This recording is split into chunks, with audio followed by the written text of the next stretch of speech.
After the installation of new pads and/or discs, brake bedding, correct brake bedding is absolutely indispensable.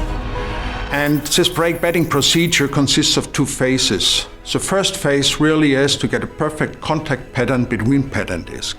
That means you are doing a certain number of stops in a lower temperature, maybe from 150 kph down to 80 with low pressure, in a distance from 600 to 800 meters distance between one and the other stops. If you do 10 or 15 stops in this condition, you may have a good contact pattern. That means the pad has full contact to the disc. After having achieved this contact pattern to avoid local overheating in the brake pads, then you have to introduce heat into the brake system. And this heat is required to burn out certain organic ingredients of the friction material, which are absolutely necessary for production of the pad, but which are later on in usage generate some fading effect, which is also a thermal fading, which may lose brake performance.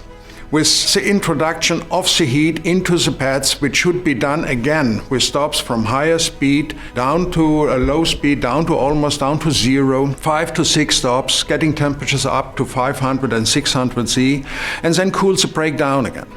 Or you also could do a lap on a racetrack in a reduced or in an increased lap time, reduced speed to generate the same effect.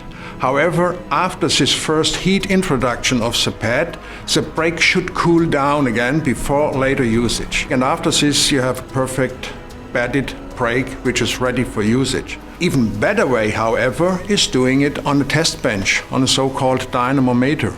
Here we can do the bedding in a controlled manner with the correct timings, the correct brake applications and the correct temperature, and giving you later on a real ready-to-race pad, which is saving you track time, which can be used for vehicle setups or any other testing.